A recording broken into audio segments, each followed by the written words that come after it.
മാന്നാർ ജയന്തി വധക്കേസിൽ പ്രതിക്ക് വധശിക്ഷ. ഭർത്താവ് കുട്ടികൃഷ്ണനാണ് വധശിക്ഷയും 1 ലക്ഷം രൂപ പിഴയും വിധിച്ചത്. മാവേലിക്കര അഡീഷണൽ ജില്ലാ സെഷൻസ് കോടതിയാണ് വിധി പറഞ്ഞത്. 2004 ഏപ്രിലാണ് കുട്ടികൃഷ്ണൻ ജയന്തിയെ തലയെറുത്തു കൊന്നത്.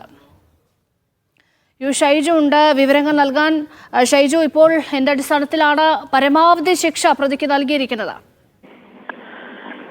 രശ്മ 2004 ഏപ്രിൽ 2-നാണ് ഉച്ചയ്ക്ക് 3 മണിക്കാണ് ഈ കേസിന് ആസ്പദമായ സംഭവം ഉണ്ടാകുന്നത്. ഭാര്യയെ സംശയം ഉണ്ടായിരുന്ന കുട്ടികൃഷ്ണൻ എന്റെ വീട്ടിനുള്ളിൽ വെച്ച് കറിക്കത്തി, ചുറ്റിക എന്നിവ ഉപയോഗിച്ച് തലയറുത്ത് കൊലപ്പെടുത്തുകയായിരുന്നു എന്നാണ് കേസ്. കൊല്ലപ്പെടുമ്പോൾ ജയന്തിക്ക് 39 വയസ്സായിരുന്നു പ്രായം. ഇയാള് പിന്നീട് മാന്നാർ പോലീസ് സ്റ്റേഷനിൽ കീഴടങ്ങിയായിരുന്നു. ജാമ്യം ലഭിച്ച ശേഷം ഒളിവിൽ പോയെങ്കിലും പ്രതിയെ ദീർഘനാളിന് ശേഷം ചെങ്ങന്നൂർ ഡിവൈഎസ്പിയുടെ നേതൃത്വത്തിലുള്ള സംഘം പിടികൂടി കേസ് ചാർജ് ചെയ്യുകയായിരുന്നു. കേസ് പോകുമ്പോഴാണ് ഈ പരമാവധി ശിക്ഷ ഈ ശിക്ഷ നൽകി ഇപ്പോൾ കോടതി വിധി പ്രസ്താവിച്ചിരിക്കുന്നത്. മാന്നാർ ജയന്തി വധക്കേസിലാണ് പ്രതിക്ക് വധശിക്ഷ കോടതി വിധിച്ചിരിക്കുന്നത്. ജയന്തിയുടെ ഭർത്താവ് കുട്ടികൃഷ്ണനാണ് ഇപ്പോൾ കോടതി വധശിക്ഷ വിധിച്ചത്. മാവേലിക്കര അഡീഷണൽ ജില്ലാ സെഷൻസ് കോടതിയുടേതാണ് വിധി.